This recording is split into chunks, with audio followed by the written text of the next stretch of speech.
بسم اللہ الرحمن الرحیم۔ السلام علیکم، میرے چینل پر آپ سب کو خوش آمدید۔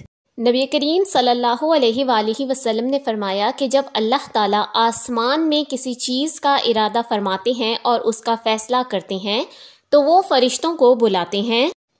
فرشتے صف آرا ہو کر اللہ تعالیٰ کے سامنے حاضر ہو جاتے ہیں اور اللہ تعالیٰ ان کو اپنے کیے گئے فیصلے کے بارے میں آگاہ کرتے ہیں۔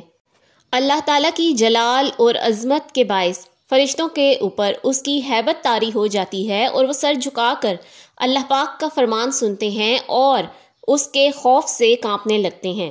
پھر جب ان کے دل سے اللہ کے فرمان کی ہیبت دور ہو جاتی ہے تو وہ ایک دوسرے سے پوچھتے ہیں، تمہارے رب نے ابھی ابھی کیا فرمایا ہے؟ دوسرے فرشتے جواب دیتے ہیں کہ تمہارے رب نے حق فرمایا ہے اور وہ سب سے بڑا ہے۔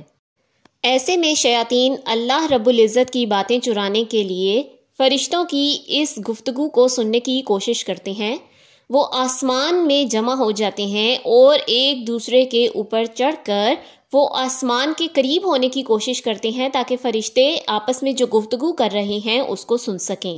جب وہ یہ باتیں سننے کی کوشش کر رہے ہوتے ہیں تو آگ کا انگارہ آ کر ان کو بھسم کر دیتا ہے۔ بعض اوقات کچھ جنات اور شیاطین یہ باتیں سننے میں کامیاب ہو جاتے ہیں اور ان کی کوشش ہوتی ہے کہ وہ نیچے موجود باقی کے جنات کو یہ باتیں بتا سکیں، لہٰذا وہ یہ باتیں سن کر جنات اور شیاطین کو پہنچا دیتے ہیں۔ نیچے موجود شیاطین اور جنات کو جب اس گفتگو کا کوئی بھی حصہ ملتا ہے تو وہ اس کو لے جا کر جادوگر، کاہن، نجومی اور مستقبل کا حال بتانے والے، تعویذ گنڈے کرنے والے لوگوں کے کانوں میں پھونک دیتے ہیں۔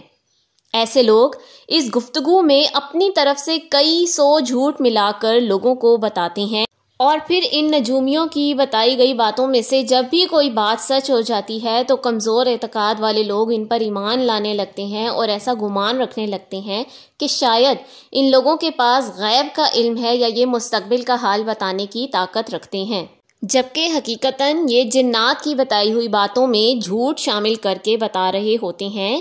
اسی وجہ سے ہمیں اللہ تعالیٰ اور اس کے نبی نے جادوگروں، کاہنوں اور مستقبل کا حال بتانے والے لوگوں سے دور رہنے کی ہدایت فرمائی ہے۔ ایک مقام پر نبی کریم صلی اللہ علیہ وآلہ وسلم نے فرمایا کہ جو کوئی جادوگر یا کسی کاہن کے پاس گیا اور اس کی بتائی ہوئی کسی بھی بات پر ایمان لے کر آیا تو گویا اس نے اس چیز کی تردید کی جو کہ اللہ نے نبی محمد صلی اللہ علیہ وسلم پر نازل فرمائی ہے، یعنی کہ گویا اس نے قرآن پاک کی تردید کی۔ اسی طرح سے جادو کرنے والے کو اللہ تعالیٰ نے اسلام کے دائرے سے باہر قرار دیا ہے اور وہ کسی بھی طریقے سے مسلمان کہلانے یا مسلمانوں کے ساتھ دفن کیے جانے کا مستحق نہیں ہے۔ اگر آپ نے اس ویڈیو سے کوئی بھی اچھی بات سیکھی ہے تو میرے چینل کو سبسکرائب کریں۔ شکریہ۔